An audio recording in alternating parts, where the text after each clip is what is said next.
On a certifié le Cameroun et le Bénin. Voilà, c'était une grosse organisation pour Best Place to Work d'interroger les plus de 2000 personnes de ces deux pays pour pouvoir analyser les résultats et le niveau d'engagement qui est sorti à plus de 91%. C'est surtout que ça fait plaisir aux collaborateurs qui se sentent fiers d'être tout ça, d'être dans la boîte qui bouge. Enfin, on voit bien sur les terrains dans lesquels on est que chez VPP c'est le haut du panier et que les gens qui sont dans les autres centres ailleurs veulent venir chez nous. Donc ça me permet d'attirer les talents et de conforter nos gens vers un système de promotion et d'évolution au moment où l'histoire s'écrit encore en Afrique.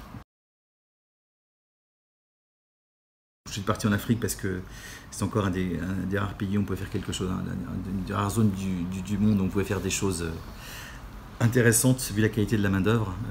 Depuis le début, je pense que la plus grande richesse de l'Afrique, ce sont ces gens. Donc voilà. Et donc maintenant vous êtes installé donc Cameroun-Bénin, Cameroun qui est le pays historique dans lequel on a commencé il y a 12 ans, le Bénin depuis 3 ans, le Togo depuis 1 an, et on vient d'ouvrir le Rwanda et l'Éthiopie.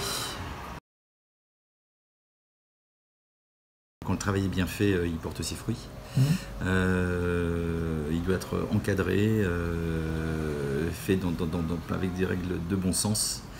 Et bien sûr respecter toutes les normes et le cadre législatif mis en place, mais quand c'est bien fait, ça rapporte évidemment de grands résultats. On a commencé évidemment dans les services publics dans les années 2005-2006, notamment avec la RATP, le STIF, les conseillers généraux, les numéros verts spéciaux pour la création d'entreprises, etc. Donc les numéros d'information pour les radars automatiques, ce genre de choses-là. Donc oui, évidemment, la relation citoyen, elle a tout son sens en France. Et évidemment, depuis plus de 20 ans, elle est en grande partie externalisée. Et c'est bien que le système se continue comme ça parce que ça permet d'apporter la meilleure agilité aux structures d'État et aux citoyens. D'ailleurs, nous, ça nous arrive là, pour l'instant, on est consulté dans les pays d'Afrique pour faire les numéros spéciaux pour la vaccination, enfin pour la vaccination. Au Togo, je crois. Au Togo, absolument. C'est un métier d'homme et de femme où les contacts sont importants, où il est important, surtout avec la croissance que nous avons, qu'on arrive à descendre la vision de l'entreprise au plus bas niveau, plus bas niveau hiérarchique de l'entreprise, pour pouvoir être sûr que les gens sont engagés. 2 fois par an,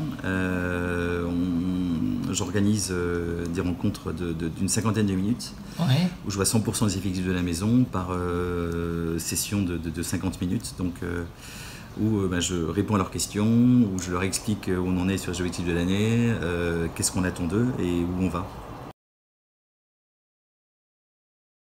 C'est une démarche qui est un peu nouvelle pour l'Afrique, et puis en tout cas ça nous permet de partager des moments et de partager des retours d'expérience aussi avec eux sur leurs conditions, leurs attentes, ce qu'ils veulent faire, etc.